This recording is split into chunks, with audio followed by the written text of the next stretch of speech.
Hi everyone, welcome back to e-learning. So we're going to talk about the second part of history grade 7 in term 4, and we're going to talk about Maqoba and the eastern frontier and his battle with the British.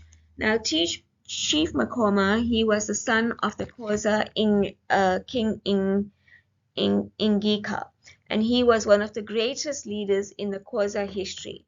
Now, although Maqoba, he loved peace and he would rather have settled things in an amicable way, the British forced him to fight for what was his. Now, in 1819, the British created a neutral zone and they forced many of the Xhosa people out. And they also said the white farmers must leave. But and this caused great anger between Maqoba and Tayili. They were the sons of King Ingika because King Ingika um, was going to leave, and this area was between the Fish and Kishmama rivers.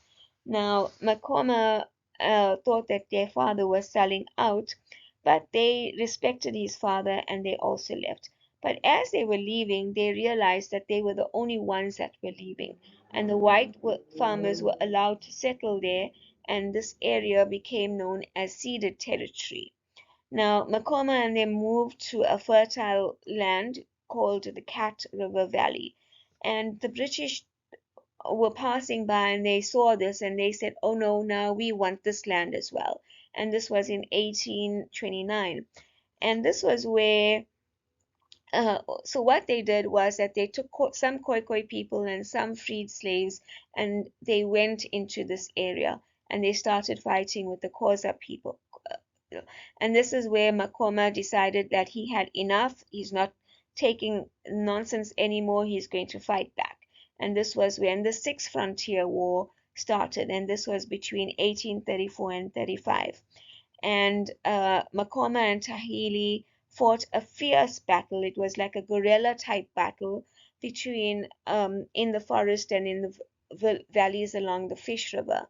And this surprised the British greatly because the British suffered heavy losses, and Chief Maqoba had won. And in 1857, they basically captured Maqoba and Xhosa chiefs and they imprisoned them at Robben Island. And unfortunately, Chief Maqoba, when he returned to the Eastern Cape after 14 years of being imprisoned, he died a very lonely death in September 1873. Now, this is a picture of Chief Maqoba, and he was a very skilled battles person. He was a masterful politician. And if you look at source A and source B, um, the British had great things to say about him. They always said that he was a fierce warrior.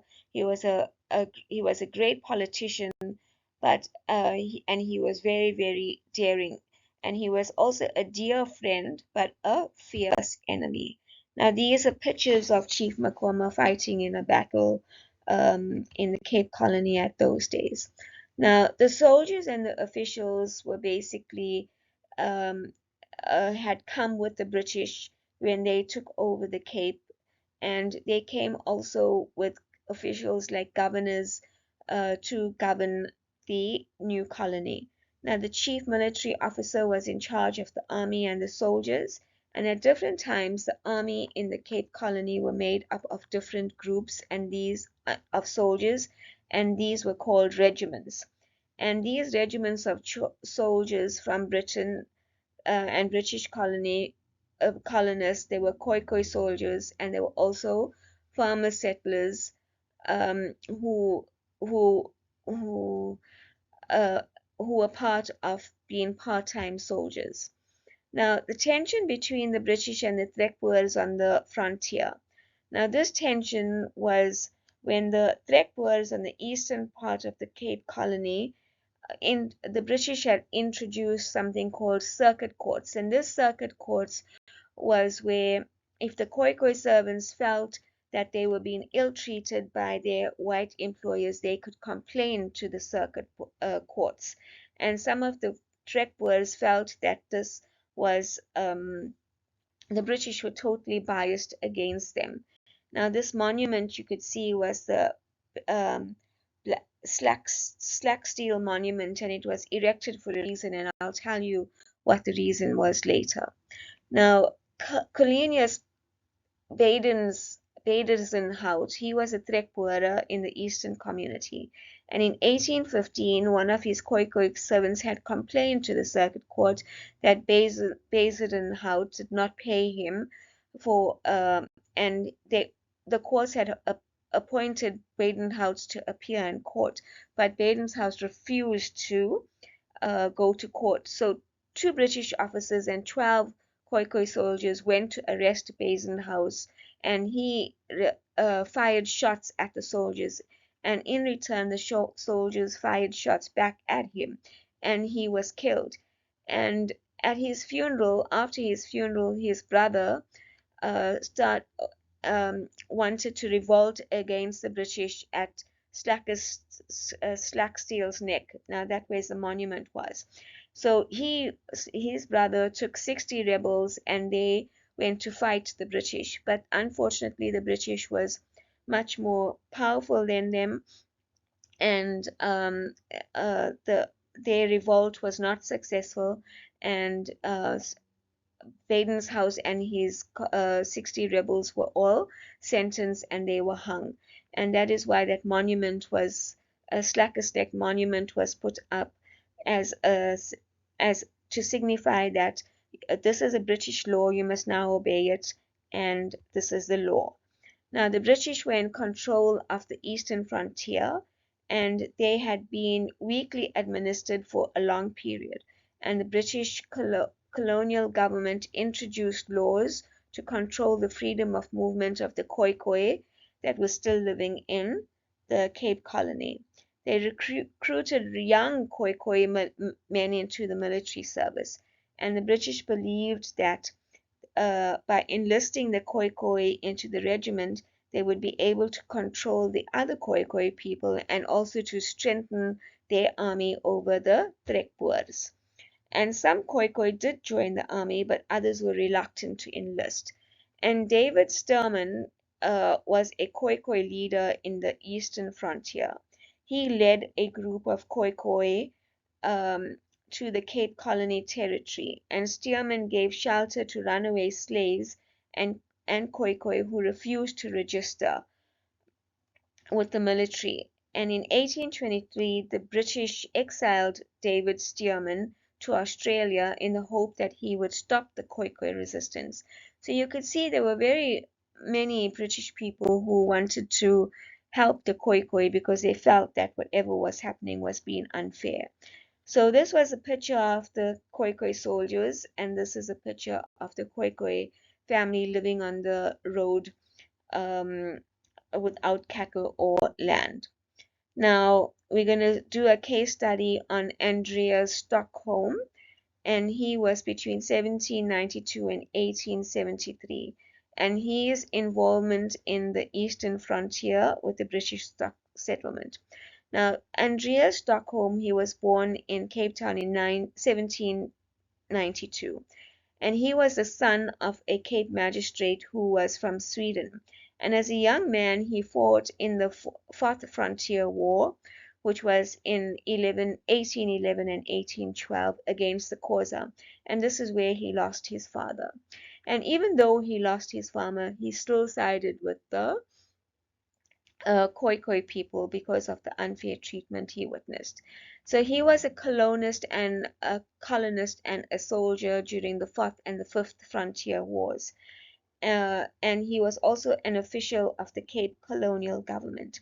In 1836, Stockholm, he was made Lieutenant Governor of the Eastern Districts of the Cape, and he was known to be extremely hardworking, fair, and also very courageous. Now, once as a young man, he was riding his horse in a dense bush around this Bushman River, and his horse had run away, and he was separated from the people he was riding with, and he was completely lost. and two young Xhosa soldiers had come past him and they had helped him out. And the relationship that he had helped with these two Xhosa people had left a lasting positive influence on him, which he had recorded in his autobiography. Um, then we have uh, now, Stockholm believed that in justice for everyone, and like most of the white people in the eastern frontier, he felt anxious about the presence of the Xhosa kingdom and the powerful chiefs. But he always acted in a honest and a fair way in dealing with the chiefs. And the chiefs, he wanted the chiefs and the government officials to cooperate and to keep peace. And he was very sympathetic also to the Boer farmers on the frontier. He believed he was against slavery, and he felt that it was a great injustice had been done to the Khoikhoi people, and he felt that the bloodshed and the violence should have been avoided wherever possible, and he helped to put down the Slacksneck Rebellion in 1815. Now, Andrea Stockholm encouraged the introduction of the law called Ordinance 50 in 1828, and under this law, the Khoikhoi became equals of the colonists. And in 1828, the Khoikhoi people could work freely, and they um, they could carry passes. In 1836, the conflict of the frontier calmed down, and Stockholm was made lieutenant governor of the eastern districts. He believed that the raids by the British soldiers on the Xhosa was a big cause of the conflict, and he worked out an agreement with the British and the Xhosa whereby um, the British had to respect the Xhosa chiefs. They were not allowed to allow people to raid settler farms. The chiefs were not allowed to. The British could not go into Xhosa land to deal with cattle raids, and they had to sort out the matters of the Cape through agents. Now, Stockholm believed that the problem needed to be sorted out. I think we did this. Okay, fairly, and he found it harder and harder um, to support the rules that the British were making on the Xhosa, and he thought that they were unfair. And he understood how the loss of the land was affecting the Xhosa and how it made them angry. And some British soldiers burned down Stockholm's home because they believed that he was working for the Xhosa and against the British. But he was just trying to do the right thing. Now, Stockenstrom fought for the rights of the Xhosa until he was in his 70s, where he went back to London and he died in 1864. This was a source that was said about Stockholm. So it said that his policies were based on the principle of justice for all men, no matter what the race was, and he had a love for the truth, and he was a guiding star. Now, British immigration, I think that we'll do in the next video. So just so that you know what we're going to discuss, we're going to discuss the 1820 settlers and why the slaves were freed, and we're going to talk about the Great